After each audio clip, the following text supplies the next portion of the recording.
সূচের শেষে একটি ছিদ্র থাকে যার দ্বারা আমরা এই সুতো পরাতে পারি, আর তারপর সূচের সাহায্যে এই সুতো দিয়ে বস্ত্র সেলাই করা যায়। কিন্তু যদি সুতোটা সোজা করে ধরা না হয় তাহলে সূচে কখনো এই সুতো পরানোই সম্ভব নয়। যদি এতে কোনো গিঁট পড়ে তখন তা কখনোই এই ছিদ্র দ্বারা প্রবেশ করা সম্ভব নয়। ঠিক এইভাবেই যদি আপনি কারোর জীবনে প্রবেশ করতে চান, কারোর অন্তরে প্রবেশ করতে চান, তাহলে আপনাকেও সহজ থাকতে হবে। এতে কোনো গিঁট থাকলে চলবে না, অর্থাৎ মনে যাতে কোনো মালিন্য না থাকে, যেন কোনো কুচিন্তা না থাকে। যদি এসব থাকে তাহলে আপনি কখনো কারোর জীবনে প্রবেশ করতে পারবেন না। আর যদি কোনোভাবে আপনি প্রবেশ করেও যান তাহলে তার মনে ঘর করতে পারবেন না। নিজেকে এই সুতোর মতন করে তুলুন, সহজ। মনে যেন কোনো কুচিন্তা না থাকে, সবার প্রতি যেন সদ্ভাবনা থাকে, শুভ চিন্তা থাকে। এমনটা করতে থাকুন। এমন একটা দিন আসবে যেদিন এই সমস্ত সংসারের ব্যক্তির মনে আপনি বাস করবেন, আর তখন এই মন প্রসন্ন হয়ে বলবে, রাধা রাধা। কথায় আছে যে এমন কোনো অক্ষর নেই যার দ্বারা কোনো মন্ত্র হয় না, এমন কোনো বনস্পতি নেই যা নিজেই একটা ঔষধি নয়, পৃথিবীর এমন কোনো ব্যক্তি নেই যার মধ্যে কোনো যোগ্যতা থাকে না। শুধু প্রয়োজন হলো যে ব্যক্তিকে আমরা খুঁজে চলেছি তাকে সঠিকভাবে চিনে নেওয়া। যদি তার যোগ্যতা, তার বিশেষত্ব আমরা বুঝতেই না পারি তাহলে আর লাভ কি রইল? এই সংসারে এমন অনেক ব্যক্তি রয়েছেন যারা ছোট ছোট অসফলতার কারণে আপনাকে এটা বলে দেবে যে আপনি কোনো কাজের নন, আপনি হলেন মূর্খ, আপনি কিছুই করতে পারবেন না। এইসব কথায় কখনোই বিশ্বাস করবেন না, কারণ আপনি এবং প্রত্যেকটি জীব এই পরমাত্মা এবং এই প্রকৃতির সৃষ্টি, যা অত্যন্ত বিশেষ। যদি আপনাকে উদাহরণ দিই তাহলে একদিকে আছে তরোয়াল, একটা বড় লম্বা তরোয়াল যার দ্বারা যুদ্ধ করা যায়, জয়লাভ করা যায়। আর অন্যদিকে রয়েছে একটা ছোট্ট সূচ, কিন্তু যে কাজ একটা ছোট্ট সূচ করতে পারে তা একটা তরোয়াল দ্বারা সম্ভব নয়। এর অর্থ হলো এটাই যে প্রত্যেকটা রচনা অত্যন্ত অমূল্য এবং অত্যন্ত বিশেষ হয়। তাহলে বিশ্বাস রাখুন যে আপনি অত্যন্ত বিশেষ একজন, আর প্রেমের সাথে বলুন, রাধা রাধা। এটা হলো ধান গাছ। এর থেকে যে চাল উৎপন্ন হয় তা মানুষ গ্রহণ করেন।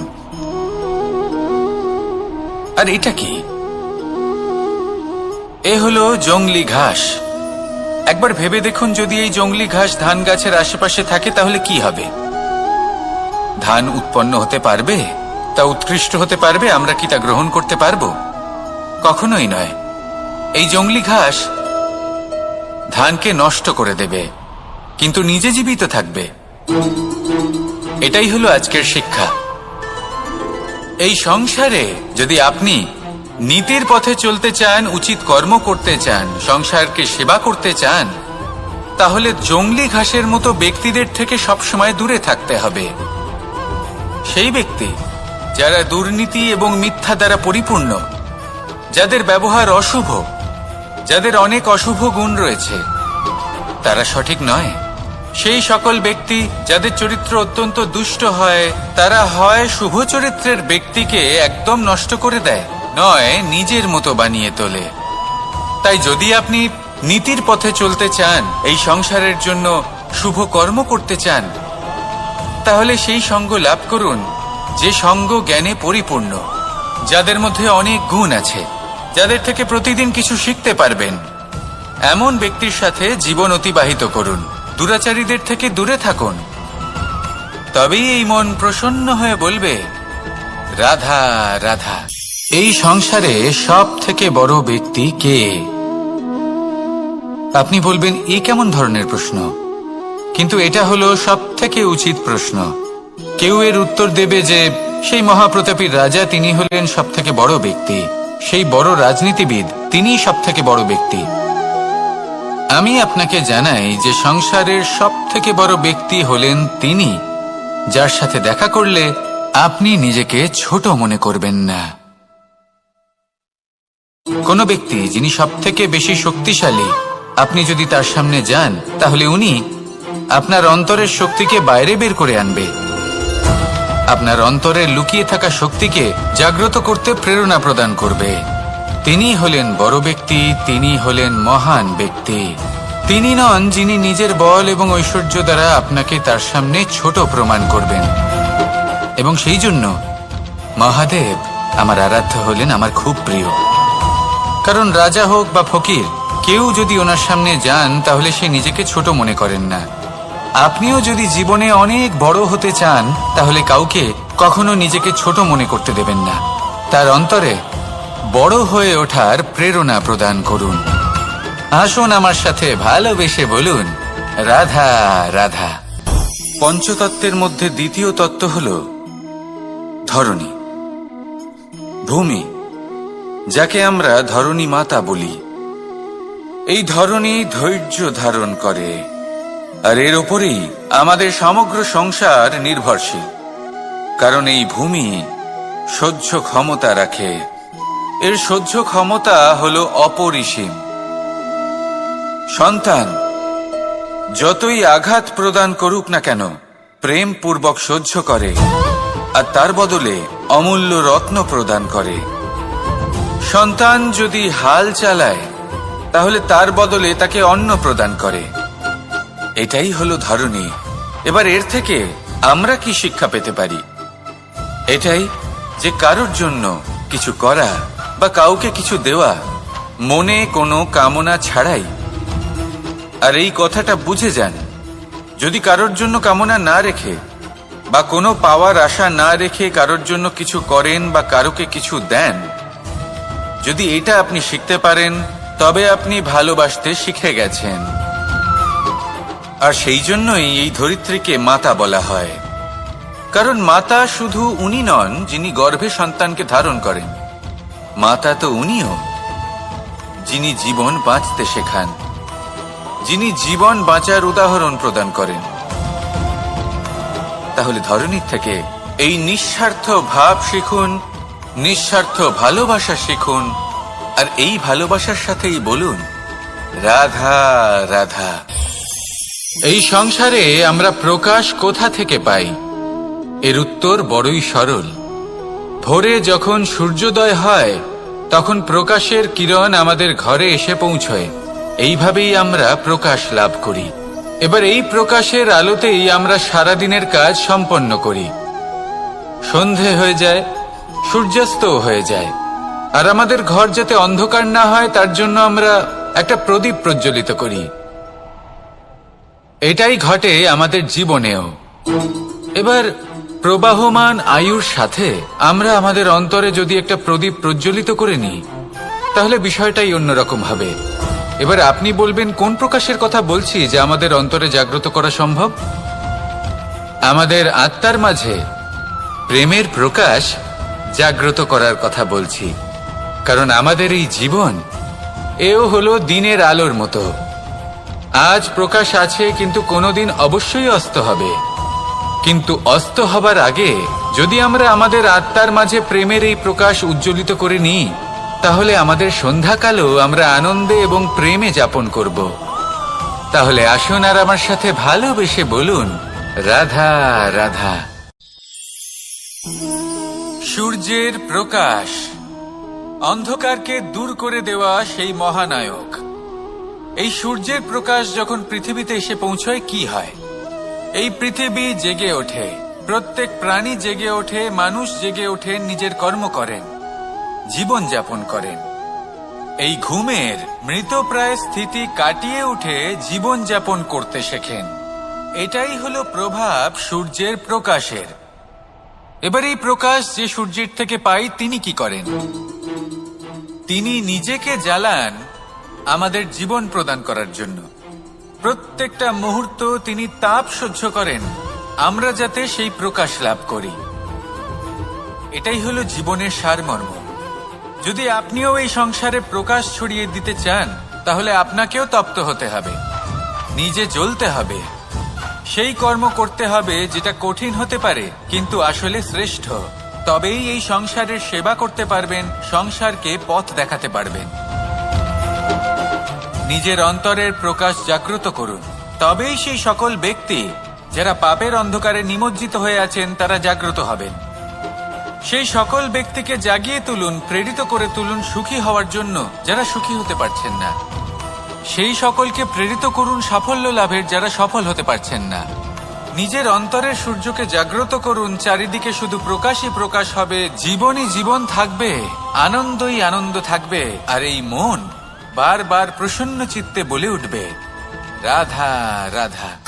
ছোটবেলা থেকেই আমি গরু চড়িয়ে অভ্যস্ত, সেই জন্য সকলে আমাকে গোপাল নামে ডাকত। কিন্তু গোপাল হয়ে আমি একটা অমূল্য শিক্ষা লাভ করেছি। আমি দেখেছি যে গৌশালাতে অনেক বাছুরের মধ্যে একটি গাই তার নিজের বাছুরকে অবশ্যই চিনে ফেলে। যেখানে সমস্ত বাছুর একই রকম দেখতে এবং প্রত্যেকের স্বরও সমান, তারপরেও সকল বাছুরের মধ্যে নিজের বাছুরকে ঠিক চিনতে পেরে যায় এবং তার সাথেই থাকে। ঠিক এইরকমই কিছুটা হয় আমাদের কর্ম এবং তার কর্মফল। আপনি সবার মাঝে থেকেও কোনো কর্ম যদি করেন, সেই কর্মফল সবার মধ্যে আপনাকে চিনে ফেলবে এবং আপনার সাথেই থাকবে। তাই যখনই কর্ম করবেন ভেবে চিন্তে করবেন। কোনো কর্ম করার আগে একবার ভেবে দেখুন, তাহলে জীবনে বারংবার অনুতপ্ত হতে হবে না। কারণ বিষয়টা কিছুটা এরকম যে এই সংসারে আপনি কাল, কর্মফল এবং সময়, এই তিনের হাত থেকে কখনো লুকোতে পারবেন না, কখনো পালাতেও পারবেন না। আসুন আমার সাথে ভালোবেসে বলুন, রাধা রাধা। আভূষণ, কার না ভালো লাগে এই আভূষণ? আমরা পরিশ্রম করি, ধন অর্জন করি, আর আভূষণ কিনে থাকি, কখনো নিজের জন্য, কখনো বা তাদের জন্য যাকে আমরা ভালোবাসি, বা তাদের জন্য যাকে আমরা সম্মান করি। হয়তো সেই জন্যই সীতা চূড়ামণি ধারণ করেছিলেন এবং আমি সামন্তকমণি। কিন্তু এটাই কি সেই প্রকৃত আভূষণ যা আপনার মূল্য বৃদ্ধি করে? না। শ্রীরামের আভূষণ হল ওনার নম্র ভদ্র ব্যবহার। মাতা সীতার আভূষণ হল ওনার সততা, ওনার নিষ্ঠা, ওনার ত্যাগ। অর্জুনের আভূষণ ছিল ওনার একাগ্রতা। রাধার আভূষণ ওনার প্রেম। এই আভূষণ কোথাও নেই, আপনার মনে আছে। যদি আপনার মনে মিষ্টতা থাকে, তা শান্ত হয়, তাতে সততা থাকে, নিষ্ঠা থাকে এবং প্রেম থাকে, তাহলে আপনার অন্য আর কোনো আভূষণের কোনো প্রয়োজন নেই। আপনি যতই ভিড়ের মাঝে থাকুন, আপনার ঔজ্জ্বল্য চোখে পড়বে। আসুন আর আমার সাথে ভালোবেসে বলুন, রাধা রাধা। প্রেমের পরিভাষা আসলে কি? ভিন্ন ভিন্ন ধরনের ব্যক্তি, ভিন্ন ভিন্ন ধরনের প্রেমী, আলোচক বিভিন্ন ধরনের পরিভাষা প্রদান করেন এই প্রেম নিয়ে। কিন্তু প্রত্যেকের মনেই কখনো কখনো এই প্রশ্ন এসেছে, এই ভালোবাসা আসলে কি? নিজের প্রিয়তমকে জয় করাই কি প্রেম? চার হাত এক হয়ে যাবার নামই কি প্রেম? নিজের আবেগ ব্যক্ত করাই কি ভালোবাসা? না। প্রেমের অর্থ কাউকে লাভ করা নয়, বরং তার মাঝে বিলীন হয়ে যাওয়া। যদি কারোর হাত ধরে থাকি, তাহলে আজীবন তার সাথে পথ চলা হলো প্রেম। প্রেম শুধুমাত্র সেটা নয় যা প্রেমী আর প্রেমিকার কেশদামে মালা বেঁধে দেয়। মাতা পিতার জন্য দিনরাত পরিশ্রম করা, নিজের পরিবারের জন্য দিনরাত পরিশ্রম করা, সেটাও প্রেম। নিজের বন্ধুদের জন্য, আপনজনের জন্য সবকিছু উজাড় করে দেওয়ার নাম হলো ভালোবাসা।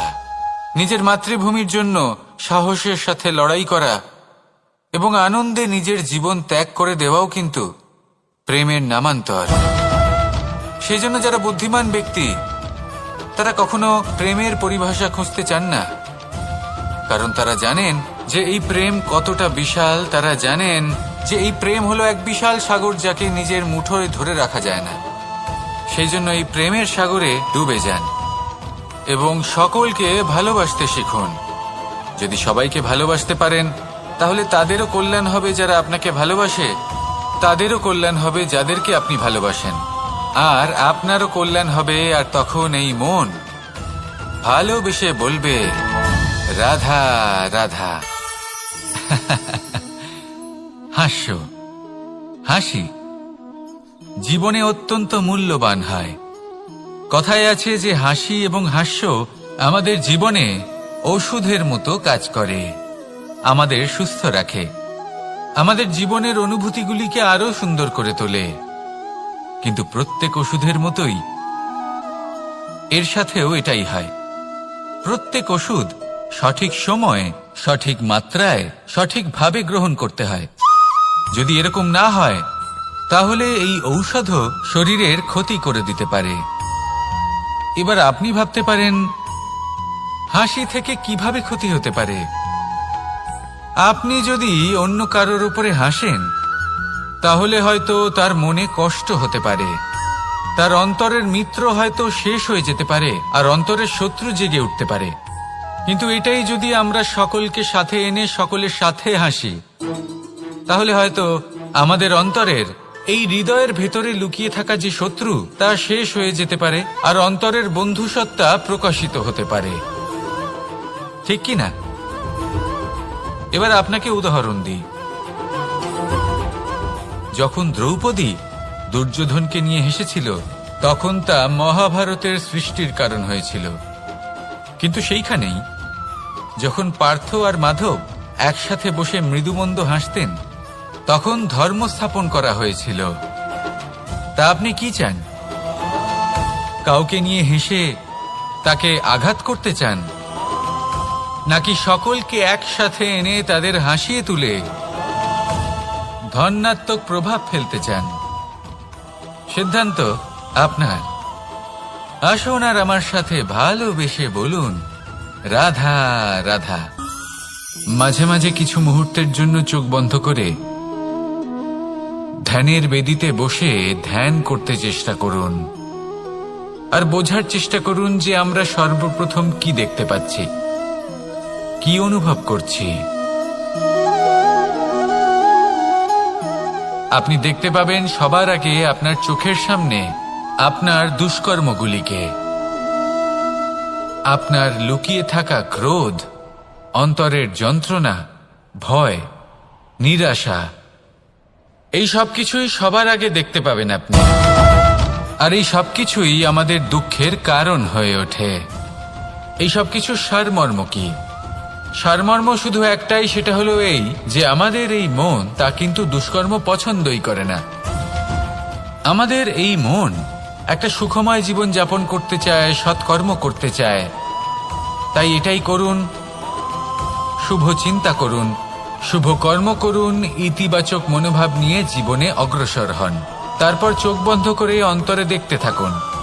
দুঃখের আভাসই পাবেন না। এই মন প্রসন্নতা এবং প্রেমের দ্বারা পূর্ণ হবে এবং বারবার বলে উঠবে, রাধা রাধা। মানুষ তার জীবনে দুই ধরনের পরিস্থিতিকে খুব ভয় পায়। এক, কোনো কারণবশত কারোর সামনে নত হওয়া। দুই, কোনো কারণে নিজের চরিত্র থেকে, নিজের মূল্যবোধ থেকে বিচ্যুত হওয়া। এবার কেন হয় এরকম যে কথায় কথায় কারোর সামনে নত হতে হয়?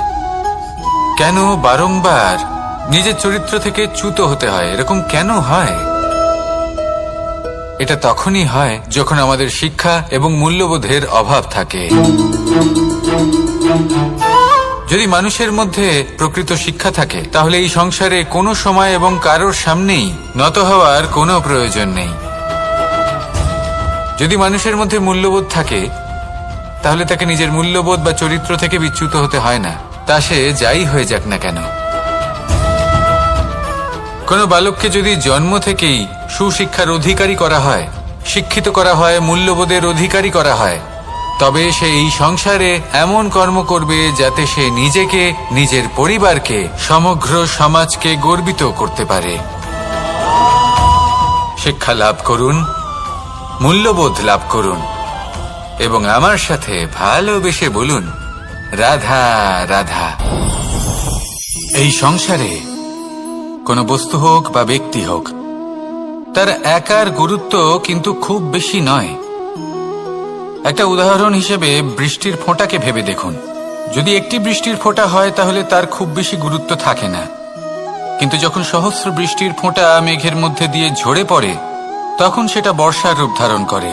সেই বর্ষা যা এই প্রকৃতিকে শান্ত করে।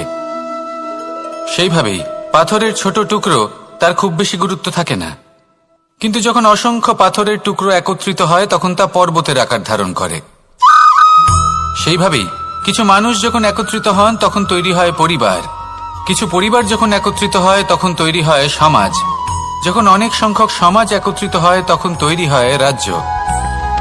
এবার এই রাজ্যের সবথেকে গুরুত্বপূর্ণ ব্যক্তি হতে পারেন রাজা, কিন্তু তাও সেই রাজা একা কিছু করতে পারেন না। যুদ্ধ লড়ার সময় তারও নিজের সৈন্যদলকে প্রয়োজন পড়ে। কিন্তু এই সংসারে এমন একজন ব্যক্তি আছেন যিনি একাই সব কাজ করতে থাকেন, এবং সেই ব্যক্তি হলেন মা। আমাদের জীবনে একজন পিতার ভূমিকা কিন্তু নিঃসন্দেহে অমূল্য, কিন্তু আমাদের সকলের জীবনে যে ভূমিকা একজন মায়ের তা অন্য কারোর থাকে না। একজন মা একাই সন্তানকে বড় করতে পারেন, সংস্কারী করে তুলতে পারেন, তার জন্য পরিশ্রম করেন। আর এত কিছু কাজ করার পরেও তার কাজের জন্য তিনি প্রশংসা অবশ্য পান না। উল্টে যদি সেই সন্তান অনুচিত পথে চালিত হয়, অনুচিত কর্ম করে, তখন সেই মাকেই অপবাদের পাত্র হয়ে উঠতে হয়। আমাদের জীবনে মায়ের যোগদান কতটা সেটা বুঝুন। আপনাকে বড় করে তোলার জন্য উনি কতটা পরিশ্রম করেছেন সেটা বুঝুন। আজ থেকে, এখন থেকে, এই মুহূর্ত থেকে মাকে সম্মান করতে শিখুন। যখন সময় পাবেন, যখন সুযোগ হবে, তখন তার প্রশংসা করুন, ওনারও ভালো লাগবে। আর মায়ের এই মমতার জন্য, তার এই ভূমিকার জন্য আসুন সবাই মিলে আমরা তাকে প্রণাম করি,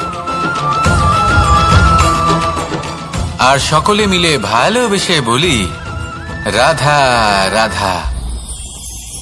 মানুষের মানসিকতা এমন হয় যে সে যতটা করে আশা করে যে তার থেকে অনেক বেশি তার বদলে সে পাবে। দেখুন, সবকিছুই আপনার ভাবনা চিন্তার উপর নির্ভর করছে। আপনি যদি ফলের বিষয়ে ভেবে কর্ম করতে থাকেন তাহলে সেটা অনুচিত। জীবনের আসল আনন্দ হলো নিজের কর্ম করতে থাকা, ফলের চিন্তা করা উচিত নয়। যদি আপনি এরকম ভাবেন যে আমি এতটা করছি, আমার এতটা পাওয়া উচিত, সেই ভাবনা অনুচিত। যদি আপনি সেবার মানসিকতা নিয়ে কর্ম করতে থাকেন, কর্মচক্রে প্রবাহিত হন, যদি আপনি এমন ভাবনা রাখেন যে আমি এতটা পাচ্ছি তাই এর থেকে অনেক বেশি আমি কর্ম করব, তাহলে নিশ্চিতরূপে আপনি যতটা করছেন তার থেকে অনেক বেশি আপনি পাবেন, আপনার আশার থেকে অনেক বেশি আপনি পাবেন। শুধু জীবনে অনেক বেশি কাজ করতে থাকুন, ফলের চিন্তা করবেন না। আর মনে রাখবেন, এই ভাবনাই সব থেকে বড় বীজ। কর্মের উপর বিশ্বাস রাখুন, জীবনে যা যা আপনি চান সবই সুখময় হবে। আসুন আর আমার সাথে ভালোবেসে বলুন রাধা রাধা। আপনি কখনো পর্বতের শিখরে উঠেছেন? আপনি দেখতে পাবেন পর্বতের পদতলে প্রচুর সুন্দর ফুল রয়েছে, সবুজ বনানী রয়েছে। যত আপনি ওপরে উঠতে থাকবেন তত ফুল কমতে থাকবে, সবুজ বনানী কমতে থাকবে। আরো কিছুটা ওপরে উঠলে কাঁটা জাতীয় গাছ দেখতে পাবেন, শুকনো গাছ দেখতে পাবেন। আরো যদি ওপরে ওঠেন তাহলে পাষাণ দেখতে পাবেন। আরো উপরে উঠলে হিমখণ্ড দেখতে পাবেন। এই যে পর্বত, তা মনুষ্য জীবনের সব থেকে উত্তম উদাহরণ।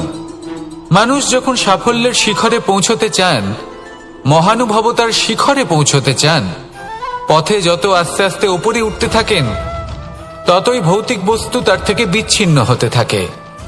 যদি তিনি সেই ভৌতিক বস্তুগুলি ত্যাগ না করতে পারেন তাহলে কখনোই সেই স্থানে পৌঁছতে পারবেন না।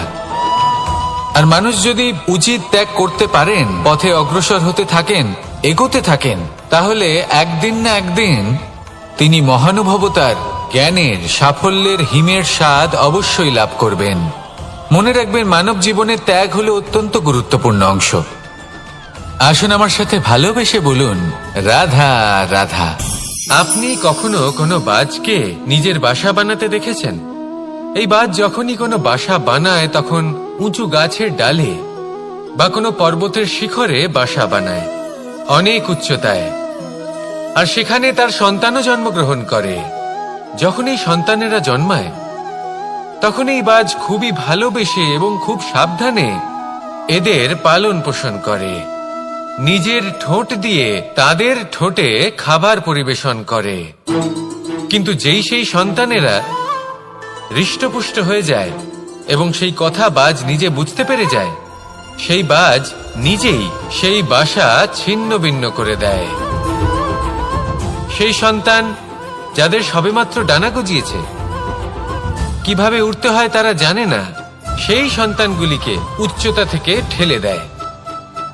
সেই সন্তান প্রথমে ভয়ভীত হয়ে যায়। তারা সামনে মৃত্যুকে দেখতে পেয়ে ভয়ের কারণে তাদের ডানা ঝাপটাতে থাকে, আর সেই প্রক্রিয়াতেই সেই সন্তানগুলি উড়তে শুরু করে দেয়। এবার এই ঘটনায় আমরা কি শিক্ষা পেতে পারি? এটাই, যদি আপনি মাতা পিতা হন তাহলে নিজের সন্তানকে অবশ্যই স্নেহ করুন, কিন্তু তাদেরকে নিজের আঁচলের তলায় বেঁধে রাখবেন না। যদি আপনি চান আপনার সন্তান জীবনে উন্নতি করুক, তাহলে নিজের মুঠো থেকে তাদের স্বতন্ত্র করে দিন। এই সংসারে সংঘর্ষ করতে দিন। সেই সন্তান নিজেই বুঝতে পারবে যে জন্মের সময় পাওয়া ডানা কি করে ব্যবহার করতে হয়। আর আপনার চোখের সামনে আপনার সন্তান এই আকাশে উড়তে থাকবে। তাহলে আসুন আমার সাথে ভালোবেসে বলুন, রাধা রাধা। এই সংসারে সব থেকে বড় ব্যক্তি কে? আপনি বলবেন, এ কেমন ধরনের প্রশ্ন? কিন্তু এটা হলো সব থেকে উচিত প্রশ্ন। কেউ এর উত্তর দেবে যে সেই মহাপ্রতাপী রাজা, তিনি হলেন সব থেকে বড় ব্যক্তি, সেই বড় রাজনীতিবিদ, তিনিই সব থেকে বড় ব্যক্তি। আমি আপনাকে জানাই যে সংসারের সব থেকে বড় ব্যক্তি হলেন তিনি, যার সাথে দেখা করলে আপনি নিজেকে ছোট মনে করবেন না। কোন ব্যক্তি যিনি সব থেকে বেশি শক্তিশালী, আপনি যদি তার সামনে যান তাহলে উনি আপনার অন্তরের শক্তিকে বাইরে বের করে আনবে, আপনার অন্তরের লুকিয়ে থাকা শক্তিকে জাগ্রত করতে প্রেরণা প্রদান করবে। তিনি হলেন বড় ব্যক্তি, তিনি হলেন মহান ব্যক্তি। তিনি নন যিনি নিজের বল এবং ঐশ্বর্য দ্বারা আপনাকে তার সামনে ছোট প্রমাণ করবেন। এবং সেই জন্য মহাদেব আমার আরাধ্য হলেন আমার খুব প্রিয়। কারণ রাজা হোক বা ফকির, কেউ যদি ওনার সামনে যান তাহলে সে নিজেকে ছোট মনে করেন না। আপনিও যদি জীবনে অনেক বড় হতে চান তাহলে কাউকে কখনো নিজেকে ছোট মনে করতে দেবেন না। তার অন্তরে বড় হয়ে ওঠার প্রেরণা প্রদান করুন। আসুন আমার সাথে ভালোবেসে বলুন, রাধা রাধা। সূচের শেষে একটি ছিদ্র থাকে যার দ্বারা আমরা এই সুতো পরাতে পারি, আর তারপর সূচের সাহায্যে এই সুতো দিয়ে বস্ত্র সেলাই করা যায়। কিন্তু যদি সুতোটা সোজা করে ধরা না হয় তাহলে সূচে কখনো এই সুতো পরানোই সম্ভব নয়। যদি এতে কোনো গিঁট পড়ে তখন তা কখনোই এই ছিদ্র দ্বারা প্রবেশ করা সম্ভব নয়। ঠিক এইভাবেই যদি আপনি কারোর জীবনে প্রবেশ করতে চান, কারোর অন্তরে প্রবেশ করতে চান, তাহলে আপনাকেও সহজ থাকতে হবে। এতে কোনো গিঁট থাকলে চলবে না, অর্থাৎ মনে যাতে কোনো মালিন্য না থাকে, যেন কোনো কুচিন্তা না থাকে। যদি এসব থাকে তাহলে আপনি কখনো কারোর জীবনে প্রবেশ করতে পারবেন না। আর যদি কোনোভাবে আপনি প্রবেশ করেও যান তাহলে তার মনে ঘর করতে পারবেন না।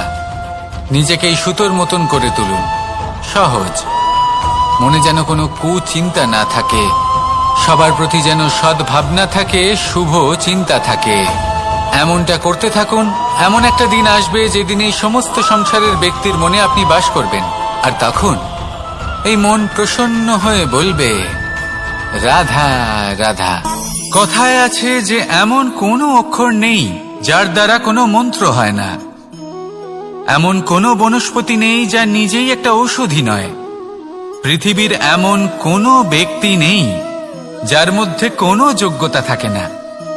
শুধু প্রয়োজন হলো যে ব্যক্তিকে আমরা খুঁজে চলেছি তাকে সঠিকভাবে চিনে নেওয়া। যদি তার যোগ্যতা, তার বিশেষত্ব আমরা বুঝতেই না পারি তাহলে আর লাভ কি রইল? এই সংসারে এমন অনেক ব্যক্তি রয়েছেন যারা ছোট ছোট অসফলতার কারণে আপনাকে এটা বলে দেবে যে আপনি কোনো কাজের নন, আপনি হলেন মূর্খ, আপনি কিছুই করতে পারবেন না।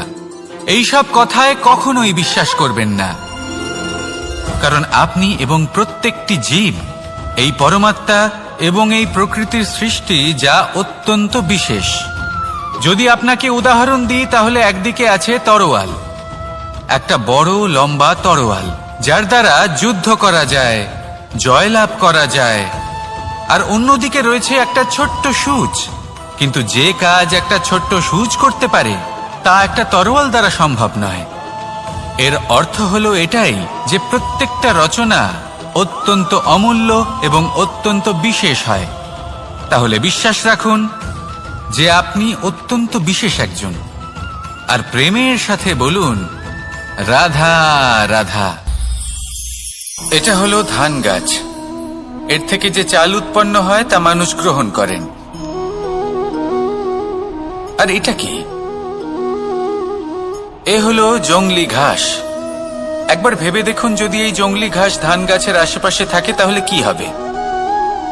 ধান উৎপন্ন হতে পারবে? তা উৎকৃষ্ট হতে পারবে? আমরা কি তা গ্রহণ করতে পারবো? কখনোই নয়।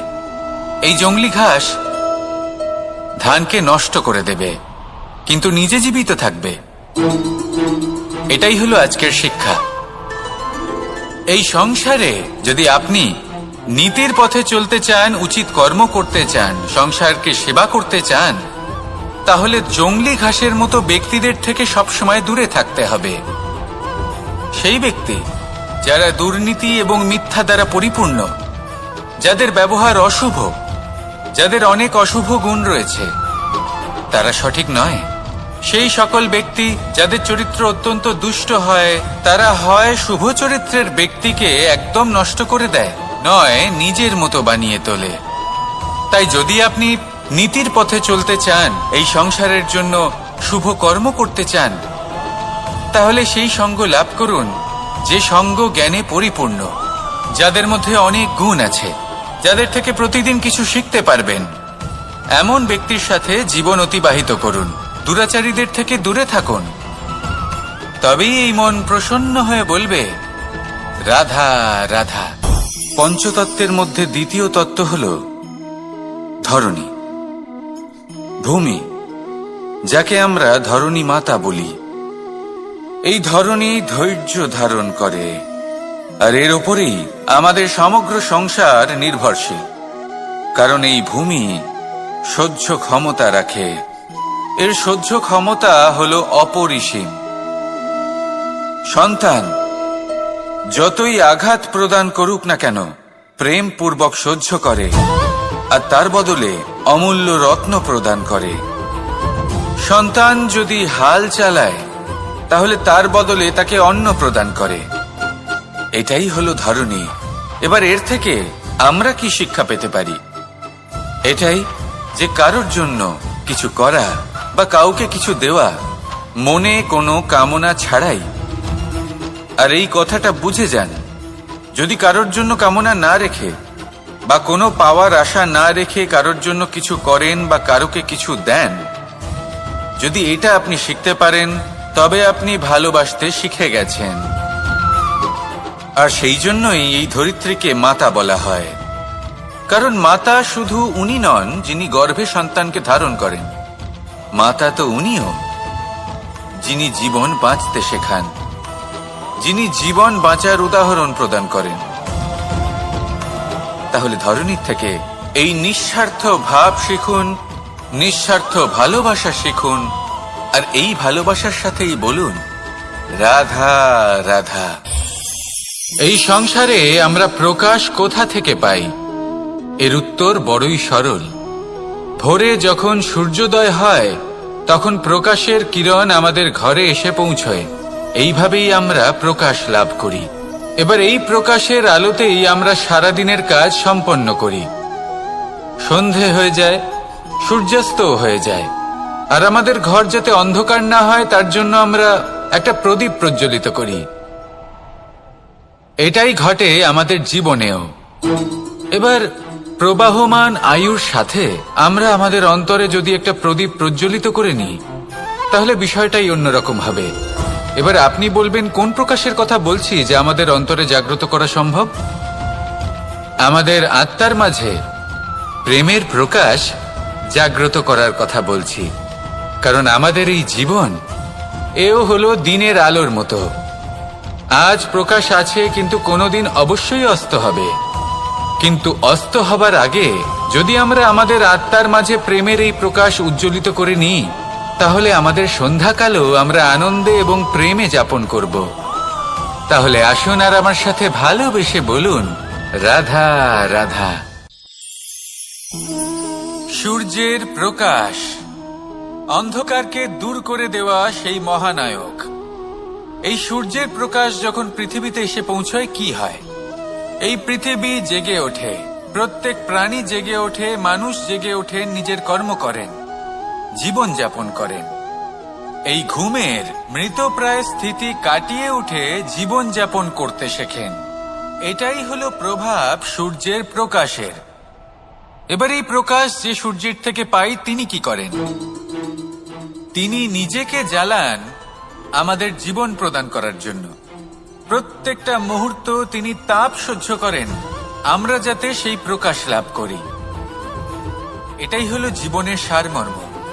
যদি আপনিও এই সংসারে প্রকাশ ছড়িয়ে দিতে চান, তাহলে আপনাকেও তপ্ত হতে হবে, নিজে জ্বলতে হবে, সেই কর্ম করতে হবে যেটা কঠিন হতে পারে কিন্তু আসলে শ্রেষ্ঠ। তবেই এই সংসারের সেবা করতে পারবেন, সংসারকে পথ দেখাতে পারবেন। নিজের অন্তরের প্রকাশ জাগ্রত করুন, তবেই সেই সকল ব্যক্তি যারা পাপের অন্ধকারে নিমজ্জিত হয়ে আছেন তারা জাগ্রত হবেন।